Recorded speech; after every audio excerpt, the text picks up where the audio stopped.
আসসালামু আলাইকুম সম্মানিত দর্শকবৃন্দ, স্ক্রিনে যে ঘাসটি দেখা যাচ্ছে এটি হলো সেই ডক্টর জহির স্যারের জারা ওয়ান, অর্থাৎ চীন থেকে আমদানিকৃত জারা ওয়ান হাইব্রিড। দেখেন প্রথমবার লাগানোর পরে কী পরিমাণ ঘাস এই জারা গাছে হয়। দর্শক, ভালো পরিচর্যা করলে বিঘা প্রতি 10 টনের মতো ফলন কিন্তু এই জারা গাছে হয়। যদি পরিচর্যা একটু ঘাটতি হয় সেক্ষেত্রে আপনি 7 থেকে 8 টন ঘাস কিন্তু অনায়াসেই এই জারা গাছে পাবেন। দর্শক, এই গাছটি 12 থেকে 15 ফিটের মতো উচ্চতায় লম্বা হয়ে থাকে এবং দেখেন এখন যেহেতু কচি তাই খুবই নরম। এই গাছটা ধীরে ধীরে যখন অনেক দিন সময় রেখে দিবেন তখন কিন্তু টাইট হবে। তো যারা মেশিন যাদের নেই তারা অবশ্যই এই চেষ্টা করবেন জারা গাছটি আপনার 40 থেকে 45 দিনের ভিতরে, প্রথমবার রোপণে এত তাড়াতাড়ি কাটা যাবে না, প্রথমবার রোপণে 2 থেকে আড়াই মাস সময় লাগবে কাটতে।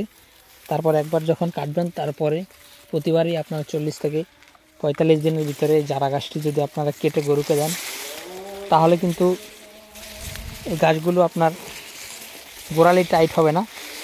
দেখেন এখানে যে ঘাস রয়েছে এখানে কিন্তু টাইট হয়নি, একেবারে গোড়া পর্যন্ত সম্পূর্ণটাই গরু ছাগল খেয়ে নেবে। তো দর্শক, আমরা এটা এই জমিতে নতুন চাষ করেছি। দেখেন আলহামদুলিল্লাহ যথেষ্ট পরিমাণে ড্রপ নিয়ে কিন্তু এটা উঠতেছে। তো দর্শক, এই যারা আমরা যেহেতু কাটিং বিক্রি করি, আমাদের পিছনে যে ফুল এসে গেছে ওই ঘাসগুলো কিন্তু কাটিং 100% পরিপক্ক হয়েছে, আমরা ওখান থেকে কাটিং দেই। আপনারা যারা এই জারা গাছের কাটিং সংগ্রহ করবেন তাদেরকে কিন্তু আমরা এই জারা গাছের কাটিং দিতে পারবো 100% পরিপক্ক এবং 100% জার্মিনেশন হবে, সে গ্যারান্টি সহকারে। তো দর্শক, এটা দেখাচ্ছি, এটা হলো আমরা এখানে প্রথমবার লাগিয়েছি এই গাছটি, যে আসলে প্রথমবার লাগানোর পরে আমাদের এখানে এই ঘাসের বয়স 2 মাসের কাছাকাছি হবে।